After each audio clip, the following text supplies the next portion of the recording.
मरुधरा में 529 लोग कोरोना संक्रमित पाए गए, 32 की मौत।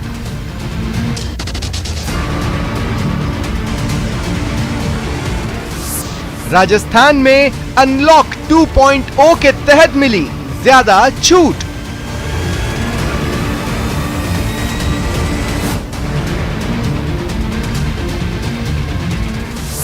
मरुधरा में छूट के बाद दिखी लोगों की लापरवाही।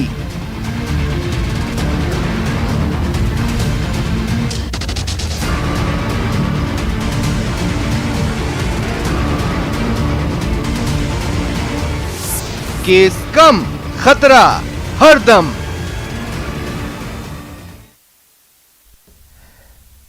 स्वागत है आप सभी का, आपके साथ मैं हूं स्वप्निल। देखिए, मई के महीने में WHO ने यह साफ कर दिया कि भारत में जिस तरह से कोरोना के आंकड़े आ रहे हैं वो बेहद भयावह है, लेकिन अभी भी वो सही तस्वीर खतरे की ये आंकड़े नहीं दिखा पा रहे हैं। अब जब 1 लाख से कम केसेस सामने आना शुरू हुए हैं, उसके लिए भी कहा जा सकता है कि जरूरी नहीं है कि ये सही तस्वीर हो, क्योंकि आंकड़े हैं।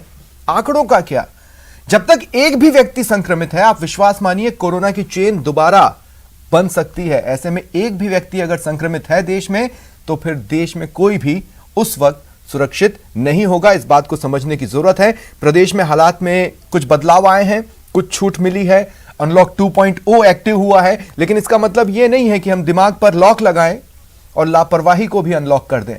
आज चर्चा के लिए मेरे साथ जो गेस्ट जुड़ रहे हैं, आपको इंट्रोड्यूस करवा देता हूं। डॉक्टर नवीन दत्त, एडिशनल प्रोफेसर पल्मोनरी विभाग, एम्स जोधपुर से मेरे साथ जुड़ रहे हैं। सर, स्वागत है आपका। और डॉक्टर विकास राज पुरोहित जी, कोविड नोडल अधिकारी हैं MDM अस्पताल के, वो भी मेरे साथ जुड़ रहे हैं। डॉक्टर विकास राज पुरोहित, आपका भी स्वागत है न्यूज 18 राजस्थान पर। डॉक्टर विकास, आपसे ही शुरुआत करना चाहता हूं। देखिए, जो चीज मुझे सबसे ज्यादा परेशान करती है, मुंबई में हमने एक लेडी डॉक्टर को रोते देखा जिनका वीडियो वायरल हुआ।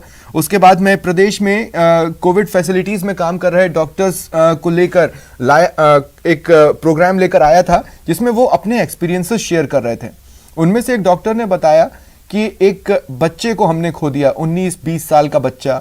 वो सिर्फ इसलिए कोरोना संक्रमित हो गया क्योंकि वो ऐसे हालात में भी पार्टी करने चला गया। कहने का मतलब यह है कि कुछ चीजों पर तो लगाम लगाना बेहद जरूरी है, क्योंकि एक भी व्यक्ति अगर संक्रमित बच जाता है तो कोरोना की चेन दोबारा बन सकती है। भले ही अभी जो आंकड़े हमें दिए जा रहे हैं हम उन्हीं को सच मान ले तो भी।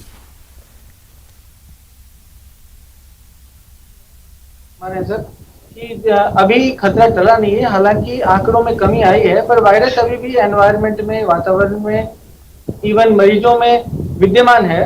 तो वो उसको अगर कहीं भी अच्छा वातावरण मिलेगा, एक होस्ट मिलेगा, पर्सन टू पर्सन ट्रांसमिशन का मौका मिलेगा, तो वो निश्चित रूप से स्प्रेड होगा।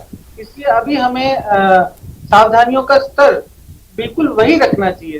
ये सबसे महत्वपूर्ण बात है कि जो हमारा क्रिटिकल लेवल जो हमने एक मेंटेन कर रखा था, हमारी जो गाइडलाइंस को फॉलो करने का, मैं आम जनता को धन्यवाद देता हूं कि उन्होंने सरकार द्वारा, वैज्ञानिकों द्वारा और डॉक्टर्स द्वारा जो भी गाइडलाइंस दी गई उनका अच्छा फॉलो किया, अच्छा उनको माना, तभी ये आंकड़ों में कमी आई है।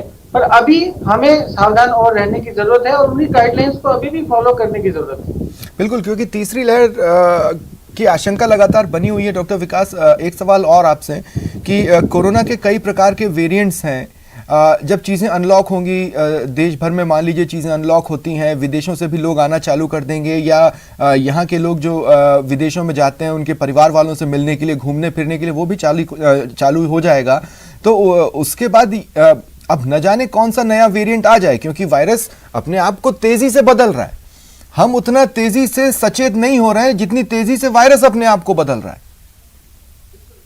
हमें उतना ही सचेत और स्ट्रांग भी होना है, क्योंकि देखिए वायरस अपना स्ट्रेन बदल रहा है, वायरस रेजिस्टेंट हो रहा है, वायरस नए नए अपने सिम्टम्स में परिवर्तन ला रहा है, वायरस ड्रग से कम अफेक्टेड हो रहा है, वायरस की स्प्रेड होने की संभावना, वायरस अपनी वृद्धि कर रहा है। तो उसी को कंपैरिजन में रखते हुए जो हम हैं, डॉक्टर्स हैं, या जो आम आदमी है, जो हमारे साइंटिस्ट हैं, उनको भी उसी स्पीड पे कोप अप करना पड़ेगा। हमें उसी जो हमारी सतर्कता का स्तर भी हमें बढ़ाना होगा। हमें दवाइयों को भी नई रिसर्च करनी होगी, हमें उसको रोकथाम करने के लिए जो उपाय है उनको स्ट्रिक्ट फॉलो करना पड़ेगा, तभी हम इसकी बराबरी कर सकते हैं। क्योंकि निश्चित रूप से जो नया स्ट्रेन लेता है वायरस, तो निश्चित रूप से अपने अपने अच्छे के लिए सोचता है। It becomes better than the previous one. Better का ये मतलब है कि अपने लिए तो वो बेटर है, लेकिन हमारे लिए अच्छा नहीं है। वो संक्रामक ज्यादा हो जाता है, उसके लिए उसके जो ऑर्गन्स के डैमेज होने की जो करने की जो क्षमता है वो बढ़ जाती है, उसकी जो दवाइयों से मरने की जो क्षमता है वो कम हो जाती है, रेजिस्टेंस बढ़ जाता है। तो जिस प्रकार से वायरस संघर्ष कर रहा है अस्तित्व के लिए, हमें भी संघर्ष करने की जरूरत है। हमें ज्यादा सजग और सतर्क रहने की जरूरत है, और वैक्सीनेशन का जो ड्राइव है उसको हमें फॉलो करना चाहिए। वैक्सीनेशन और गाइडलाइंस को फॉलो करके दो तरीकों से ही हम इसकी रोकथाम कर सकते हैं। आप मेरे साथ रहें डॉक्टर नवीन। अब मैं आपके पास आऊंगा, लेकिन उससे पहले मैं अपने दर्शकों को एक बात यहाँ पर कहना चाहता हूँ। मैं बार बार मैंने इस बात को दोहराया है कि लोगों को समझना होगा, आप चाहे जिस फील्ड से हैं, आपके लिए वीकली ऑफ हो सकता है, आपके लिए छुट्टी हो सकती है। बीच में जब अनलॉक के प्रोसेस से देश गुजर रहा था, आप अपने परिवार वालों से भी मिलकर आए होंगे, लेकिन एक बार आप डॉक्टर्स का इमेजिन कीजिए। जब से कोरोना देश में आया है उसके बाद से डॉक्टर्स लगातार सतत डटे हुए हैं। उनकी भी एक कैपेसिटी है, हम उस कैपेसिटी को टेस्ट ना करें, इस बात को समझने की बेहद ज्यादा जरूरत है। क्योंकि अल्टीमेटली जाना आपको डॉक्टर्स के पास है इलाज के लिए, और अगर आपको व्हाट्सएप पर किसी तरह के इलाज के देसी नुस्खे बताए जा रहे हैं तो सावधान रहें, उनको फॉलो ना करें। यह भी बेवकूफ़ी में ही शुमार करेगा। जैसे बिना बात के लिए घर से सिर्फ सिगरेट खरीदने में निकल जाऊं या सिर्फ गुटखा खरीदने निकल जाऊं, जैसे रीजंस सोशल मीडिया पर वायरल हुए, तो उसके बाद ये विश्वास मानिए कि उनमें से कुछ लोग अस्पताल में भी नजर आए। डॉक्टर नवीन, मैं आपके पास आ रहा हूं। हमें अपने गार्ड्स डाउन नहीं करना है, यह बात पानी की तरह एकदम साफ है। और लेकिन एक बात और पानी की तरह साफ है, कोरोना से तो हमें डॉक्टर्स ही बचाएंगे ना, और तो कोई बचा नहीं सकता। तो जब हम कड़ाई से सारी चीजों का पालन करें तो यह भी याद रखें कि जरूरत पड़े तो डॉक्टर्स के पास जाएं। भाई घर में कोई नीम हकीम आके तो सुधारेगा नहीं हमें। बिल्कुल, ये आपने एक बिल्कुल सही पॉइंट रेज किया है। क्योंकि कोरोना के अंदर क्या है कि इनिशियल जो शुरू में टाइम था कोविड में, उसमें ट्रीटमेंट का पता नहीं था, लेकिन उसके बाद में अभी वर्ल्ड वाइड जो ट्रीटमेंट की मॉडलिटीज है वो ऑलमोस्ट यूनिफॉर्म है। और वो जो ट्रीटमेंट डिसाइड हुआ है वो रिसर्च के बेसिस पे हुआ है कि कौन सी दवाई काम करती है, कौन सी नहीं करती है। और क्योंकि कोई भी दवाई है उसके साइड इफेक्ट होते हैं, तो अननेसेसरी कोई दवाई देना मतलब उसका कुछ फायदा नहीं होगा, नुकसान होने का चांस रहता है। तो अगर किसी को कोई भी डाउट लगे तो अपने डॉक्टर से बात करके उसके बाद ही दवाई लें, अदरवाइज वो नुकसान करने का चांस रहेगा और फायदा उसका कुछ होगा नहीं। तो ऐसी दवाई लेने से मतलब सोसाइटी में भी नुकसान ही होगा। तो पहली बात तो ऐसे भ्रामक जो मैसेज वगैरह है उनके ऊपर ज्यादा यकीन ना करें। देखो, लाइफस्टाइल सुधारना अच्छी बात है, लाइफस्टाइल सुधारना, अपना घर का खाना पीना, बाहर कम निकलना, मास्क पहनना, ये इंपॉर्टेंट एडवाइस है, ये सभी के लिए हर चीज में लागू करती हैं। तो इनको फॉलो करने में हमें किसी मैसेज की जरूरत नहीं है ना। अच्छा खाना पीना, एक्सरसाइज करना, इसके सिवा लेकिन अगर हम कोरोना के लिए कोई भी स्पेसिफिक दवाई लेते हैं तो अपने डॉक्टर से बात करें, उसके बाद ही लें। और एक बात और मैं यहाँ पर जोड़ना चाह रहा हूँ डॉक्टर नवीन। हम ठीक है कि अब स्टडीज़ हुई हैं और सारी चीज़ें हैं, एक पैटर्न इलाज का डेवलप किया गया है, लेकिन हमने देखा कि पिछले साल एक क्लियर कट सिम्टम्स का ग्राफ था कि इस तरह के सिम्टम्स आने पर हमें, लेकिन अब फिर एसिम्टोमेटिक टर्म आया। अभी स्थिति ये है कि ये पकड़ पाना कि कोई कोरोना संक्रमित हुआ है बहुत मुश्किल हो चला है, वो भी ऐसे दौर में जब जांच रिपोर्ट भी कायदे से उतनी एग्जैक्ट नहीं आ पा रही हैं। ऐसे में हर एक चीज बहुत ज्यादा नपे तुले होनी चाहिए, बिल्कुल तलवार की धार पर चलने जैसी स्थिति है अभी भी। बिल्कुल, और खासकर अगर कोई भी सिम्टम आता है नया तो एक बार अपने डॉक्टर से बात कर लें। क्योंकि हर बार अगर नेक्स्ट वेव आएगी, कोई जरूरी नहीं है जो हम सेकंड वेव में सिम्टम देख रहे हैं उसी तरीके से आए, है ना। हो सकता है थोड़ा सा कुछ चेंज भी हो। तो सबसे अच्छी बात यही होगी, क्योंकि अगर मान लो मैं छाती का डॉक्टर हूं तो छाती की चीजें मुझे जैसे ही होंगी मुझे पता लग जाएंगी। तो अगर कोई मुझे छाती के सिम्टम की बात करेगा तो मैं अंदाजा लगा पाऊंगा कि कितना चांस है कि कोविड हो सकता है या चांस है या नहीं। इसी तरह अगर किसी को पेट में दर्द होता है तो जो पेट के डॉक्टर से बात करेंगे, तो आप जिस तरह के आपको लक्षण लग रहे हो उसी तरह के डॉक्टर से बात करेंगे तो ही विल बी गुड, मतलब वो आपको अच्छे से बता पाएंगे कि इसमें कोविड के चांस हैं या नहीं, और आगे इसके बाद क्या कदम अगला लेना है।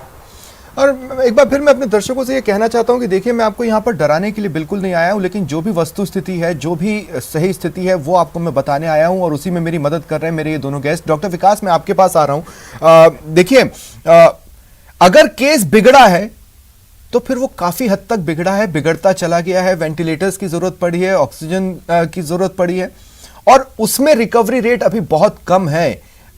ऐसे में ये स्थितियां न बिगड़ें और उसके बाद उसकी रिकवरी का परसेंटेज न सुधर रहा हो, ये बात लोग समझें और डरे तो ही बेहतर है। इस पिक्चर को आप ज्यादा अच्छे से क्लियर कर पाएंगे डॉक्टर विकास। जी जी बिल्कुल। देखिए सर, इसमें सबसे महत्वपूर्ण बात है कि हम केसेस वही बिगड़े हुआ है। मैं आईसीयू भी देखता हूँ, क्रिटिकल केयर यूनिट देखता हूँ, कि जो लोगों ने करीब 10 अपने इनिशियल सिम्टम्स को इग्नोर किया। होता क्या है सर कि सिम्टम्स आने शुरू हो जाते हैं और डिजीज तो इंक्यूबेशन पीरियड से ही शुरू हो गई है और शरीर में इफेक्ट भी डालने लगी है, लेकिन उसको किसी और चीजों से जोड़ा जाता है कि मैंने कल ठंडा पानी पी लिया था इसलिए मेरा गला खराब है, या मैं एसी में सो गया था इसलिए मेरा गला खराब है। They take the symptoms very mildly, और 5-6 दिन बाद, 7 दिन बाद जब सीरियसनेस बढ़ जाती है, सांस लेने में दिक्कत होने लग जाती है, तो वो वायरेमिया वाला फेज तो निकल गया जब ट्रीटमेंट होना चाहिए था उसका, और वो आ रहे हैं अब पोस्ट वायरेमिया फेज में। अब लंग्स पे, किडनी पे, हार्ट पे, ब्रेन पे, इन पे अफेक्ट हो गया है। तो अब वो जब दिखाते हैं उसके बाद टेस्ट करवाते हैं, 2 दिन टेस्ट रिजल्ट आने में वेट करते हैं। तो इन सब बातों को ना देख के यदि सिम्टम्स आ रहे हैं किसी भी तरह के, जैसे पैंडेमिक कोई होता है सर, तो उसमें ये कहा जाता है कि कोई भी सिम्टम को एटलीस्ट एक बार कोविड के दृष्टिकोण से देख लेना चाहिए। नहीं, लेकिन सर देखिए, ये तो बड़ी अर्बन टॉक हो गई सर। इसमें हम अभी रूरल पोर्शन को तो कवर ही नहीं कर रहे हैं। एसी या ठंडा पानी। हमारी एक सहयोगी थी अनीता सिंह, अच्छी पत्रकार थी, कल हमने उनको खो दिया, और वो वेंटिलेटर पर ही थी, और इसीलिए मैंने कहा कि केसेस बिगड़े तो बहुत मुश्किल हो जाता है कि वो व्यक्ति लौट के आएगा। अनीता सिंह नहीं लौटी वेंटिलेटर से, और हम सब उसे लेकर दुखी भी हैं, और इसीलिए ये बात ज़्यादा विचलित करने वाली है कि अर्बन सेक्टर को तो आप समझा लेंगे ये बात, चैलेंज तो रूरल सेक्टर है, गांव का गांव बीमार पड़ा है।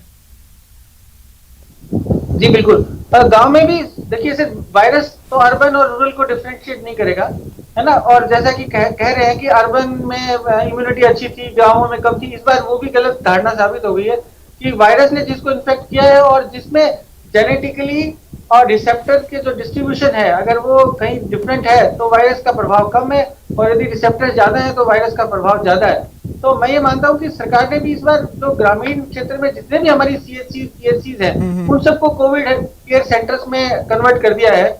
और मैं टेलीमेडिसिन का और उपयोग इसमें बढ़ सकता है कि एक 24/7 जो टेलीमेडिसिन के सेंटर्स हैं, टेली कोविड सेंटर्स हैं, वो चले और हर आदमी अपने सिम्टम्स के इनिशियल डेज में यदि रेस्ट कर ले, अच्छा डाइट ले ले, कुछ दवाइयां जो उपलब्ध है वो जो गाइडलाइन के अनुसार ले लें, तो निश्चित रूप से 90% से ज्यादा लोगों को इसमें गंभीर होने तक नहीं पहुंचना पड़ेगा। लेकिन यदि इनिशियल सिम्टोमेटोलॉजी को इग्नोर किया गया, हमने पूरा ट्रेन किया है, हमारी जो बेसिक आंगनवाड़ी से लेके सब सेंटर से लेके पीएचसी से लेके सब हर लेवल तक पूरा हमारा जो आईईसी मटेरियल है, जो हमारी ट्रेनिंग्स है कि कोविड कैसा होता है, कोविड के लक्षण कैसे होते हैं, गंभीर रोगी कौन से होते हैं, उनका कैटेगराइजेशन कैसे किया जाए, तो यदि उनको मिलना पड़ेगा। वो डोर टू डोर सर्वे भी कर रहे हैं, लेकिन कहीं ना कहीं डॉक्टर्स या जो हेल्थ सेक्टर है और जो आम जनता है, उनके बीच का जो सामंजस्य है, जो कम्युनिकेशन है, जो मेल मिलाप है, वो बढ़ जाए। हर छोटी से छोटी बात को वो डिस्कस करें। हम अपनी सिम्टोमेटोलॉजी को, जैसे मान लो कल कैसा था और आज कैसा है, कल बुखार था आज बुखार नहीं है, या आज सांस लेने में दिक्कत है कल नहीं थी, छोटी बातें भी अपने क्लिनिशियन से, अपने नर्सिंग स्टाफ से, अपनी आंगनवाड़ी की सहायिका से बात करें, कम्युनिकेट करें, तो निश्चित रूप से उनमें से हम सीरियस लोगों को जल्दी लेवल पे डिटेक्ट कर पाएंगे और उनको गंभीर जाने से रोक पाएंगे। ठीक है डॉक्टर नवीन, एक बार फिर मैं आपके पास आ रहा हूं। देखिए, हम रूटीन में पिछले 1 साल से कह रहे हैं हाथ धोइए, सैनिटाइजर का इस्तेमाल कीजिए, मास्क पहनिए, हो सके तो ग्लव्स पहन लीजिए और सोशल डिस्टेंसिंग का पालन करें। जिस तरह से कोरोना बदला है और हालात बदले हैं, पहले ये थी कि भाई आसपास आने से फैलेगा, फिर हुआ कि कोरोना तो हवा में है। अब तमाम तरह की बातें या तो वाया रिसर्च आती है या वाया व्हाट्सएप यूनिवर्सिटी आती है, कुछ लोगों की मनगढ़ंत भी। लेकिन मुझे ऐसा लगता है कि नहीं, सेफ्टी प्रिकॉशंस में अब कुछ और भी चीजें तो ऐड होनी चाहिए ना, कुछ और भी तो चीजें ऐड हुई होंगी। सेफ्टी प्रिकॉशन में कुछ भी नया नहीं ऐड हुआ है, बल्कि हमें ये पता लगा कि हाथ जो हम धो रहे थे, सब्जियां धो रहे थे, उसका उतना ज्यादा रेलेवेंस नहीं है ना। तो अभी बल्कि कॉन्सेंट्रेटेड हमें मास्क पहनना और कम से कम बाहर निकलना और लोगों से इंटरेक्शन, मतलब सोशल डिस्टेंसिंग और मास्क, ये दो चीजें सबसे इंपॉर्टेंट चीजें हैं, हमें इनका ध्यान रखना है। नई कोई भी हमारे पास ऐसी नई चीज नहीं आई है जिससे हम रोक पाए, है ना। तो सबसे इंपॉर्टेंट अभी भी है कि आपको मास्क हर टाइम, आप चाहे घर से बाहर निकले, कहीं भी जाए, चाहे 2 मिनट के लिए साथ में दुकान से सामान लेने के लिए जा रहे हो, मास्क हर टाइम। और नाक के नीचे मास्क रहने का मतलब है मास्क नहीं पहना हुआ आपने, है ना, वो प्रोटेक्शन नहीं देगा। तो सबसे ज्यादा मतलब हमें ज्यादा चीजें करने की जरूरत नहीं है, हमें थोड़ी सी चीजें करनी है, पर वो रिलीजियसली करनी है, बिल्कुल उसको हमें हर टाइम करना है। तो मतलब समझ लीजिए यही धर्म है और इसी धर्म का पालन करना है, क्योंकि धर्म में फिर इधर उधर की तो कोई गुंजाइश होती नहीं है। मैं लेकिन एक चीज और डॉक्टर नवीन आपसे पूछना चाहता हूं कि जब हम तमाम तरह के रूटीन सिम्टम्स की बात करते हैं जो कोविड-19 में रिजल्ट हो सकते हैं, लेकिन क्या अब तक की अभी पिछले 1-1.25 साल में ऐसा कोई सिम्टम रहा जो वैसे तो डायरेक्टली शो नहीं कर रहा था कि ये कोविड-19 की तरफ जाता महसूस हो रहा है, लेकिन बाद में पता चला कि ये सिम्टम भी अगली बार हमें सीरियस लेना पड़ेगा, हो सकता है इट मे रिजल्ट टू कोविड-19 या कोरोना? देखिए, शुरू में जो गंद ना आना, खाने का टेस्ट नहीं आना, ये सिम्टम आए थे, है ना।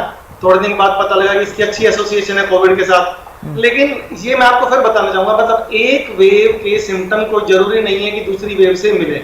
हो सकता है हमें तीसरी वेव में बिल्कुल नए सिम्टम भी देखने को मिल जाए। तो मतलब ज्यादा एक बुखार ऐसा सिम्टम है जो किसी भी, अगर ज्यादातर प्रेजेंटेशन में आता है, अगर बुखार किसी को भी आया तो कोविड सस्पेक्ट करना ही करना है ना। उसको हम ठंडे पानी से या सर्द गर्म होगी उसकी वजह से, किसी और वजह से ना लगाएं। और बुखार आता है या कोई भी आपको नया सिम्टम आता है, ज्यादा अच्छा है, आजकल टेलीमेडिसिन का जमाना है, आपको दिखाने की जरूरत नहीं है, अपने डॉक्टर से एक बार बात कर लें कि ये सिम्टम है और हमें कोविड का चांस है या नहीं है। सर लेकिन फिर देखिए ना, टेलीमेडिसिन, मुझे एक्चुअली चिंता इसी बात की है। एक बार फिर हम अर्बन टॉक पर चले गए, हम जब हमें ये लगता है कि हमें रूरल सेक्टर को भी कवर करना है, उनके लिए तो स्मार्टफोन ही बड़ी चीज है, कई जगह तो मोबाइल नेटवर्क्स ही नहीं है, वो जिस डिजिटल गैप से जी रहे हैं उनके लिए भी हमें कुछ ना कुछ अवेलेबिलिटी या चीजें सोचनी पड़ेंगी, क्योंकि अगर वो अपनी डे टू डे लाइफ में लौटे उसी तरीके से, उसी फोर्स के साथ जैसा वो 2 साल पहले रहा करते थे, तो अब जब कोरोना गांव में पहुंच चुका है और शहर थोड़ा सा अपने आप को सावधानी की वजह से रिलैक्स महसूस कर रहे हैं, लेकिन फिर आना जाना तो शुरू हो ही गई। डॉक्टर नवीन? हाँ, तो देखिए वो अलग से नहीं है एक्चुअली। कोरोना गांव में अलग तरह प्रेजेंट करेगा और शहर में अलग तरह प्रेजेंट नहीं करेगा, ऐसा नहीं है। हम मतलब बुखार एक ऐसा सिम्टम है जो किसी को भी आए तो, खांसी जुकाम है किसी को भी आ रहा है तो कोरोना टेस्ट कराना है। उसके बाद मतलब शहर और गांव में हम डिफरेंशिएट नहीं कर सकते, हमारी जरूरतें अलग हैं, लेकिन हमें उन जरूरतों का अलग दिशा में पूरा करना पड़ेगा। हमें टेलीमेडिसिन की हेल्पलाइन बनानी पड़ेगी कि आप फटाफट कॉल करें और आप पूछ सकें, है ना। लेकिन अगर हम गांव के दृष्टिकोण से अगर कहें कि अगर आपको मतलब ये हो तो दिखा लें, वो मतलब हो सकता है कि हम वो एक ठीक नॉलेज ना दे रहे हैं उनको, और वो हो सकता है आने वाले टाइम में उसकी जरूरत ना रहे। वो मेरे ख्याल से जैसे ही थर्ड वेव आएगी तो वो धीरे धीरे पता लगने लग जाएगा कौन कौन से सिम्टम हैं। हम इस टाइम पे यानी लेस सब्सटेंशिएटेड अगर एविडेंस दें अगर या कुछ स्टेटमेंट दें, उसका शायद कोई फायदा नहीं होगा।